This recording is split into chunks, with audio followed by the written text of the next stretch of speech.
You were also at the meeting for Puffy's No Way Out tour. You're planning to perform on that tour as well? Yeah, we don't go out there, you know. It's like I'm really excited about this whole tour because, I mean, rappers don't usually get to go out, and tour the whole globe, things like that. They usually get to do club dates and colleges, things of that nature, but we perform in front of 15,000, that's rare in rap, So that man Puff, he opened a lot of doors for a lot of rappers, so I'm just looking to go out on this tour and then just, hopefully this whole thing just go down right.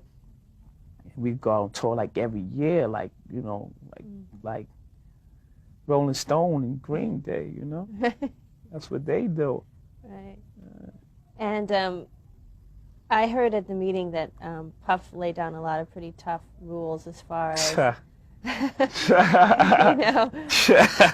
And do you think that he was being reasonable, or is that just maybe a little overcautious? Honestly, I couldn't even tell you what that man said, I mean, once we get out there, I mean, hey, he's a bunch of grown men, and it's a bunch of responsible artists. You have to be sort of responsible to get to this point in your career, So I'm pretty sure things will work themselves out, Mm-hmm. I don't know about all that other stuff. And as far as going back to the new album for just a second, do you have a favorite track on it? I say The Streets Is Watching. Mm-hmm. It's a lot of things that's like running neck and neck and everything, but The Streets Is Watching because it's just so real, Mm-hmm. Mm-hmm.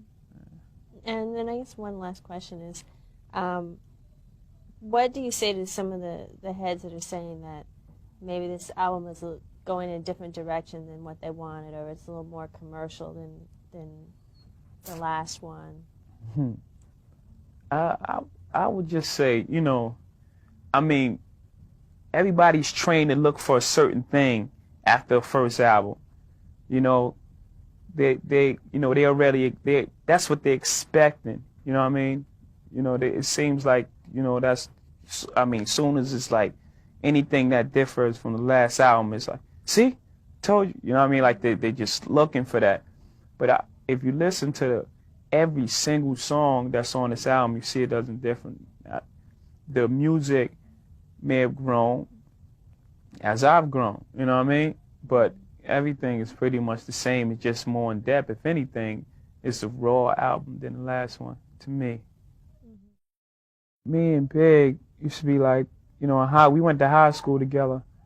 We was like passing friends, just like, what's up? We see each other, we acknowledge each other, but it wasn't no real long conversations. We never really spoke in high school beyond what's up. Then he started getting into the business. I started seeing him at parties and things like that. We was like, yeah, we got to do something together, and then it was time, I was doing Reasonable Doubt, and he just came through like, yo, let's do something. And I was like, I'm definitely with it. You know what I mean? I respect that man as, like, one of the greatest rappers, not the greatest rapper ever, in his business.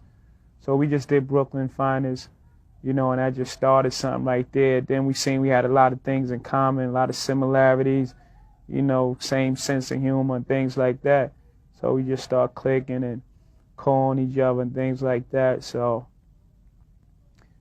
we just started working together, and it was just like, it's a cool thing, And is it weird for you sometimes when you hear that a lot of people had expected you to fill his shoes after he passed? It's like, I guess I just put it like this. I guess I could see where it's a natural thing, being that we both is from Brooklyn. We made records together. We lived about 15 minutes away from each other, so we basically seen basically the same things, So our vision is pretty much the same. So what they seen in him, I guess they see the same things in me.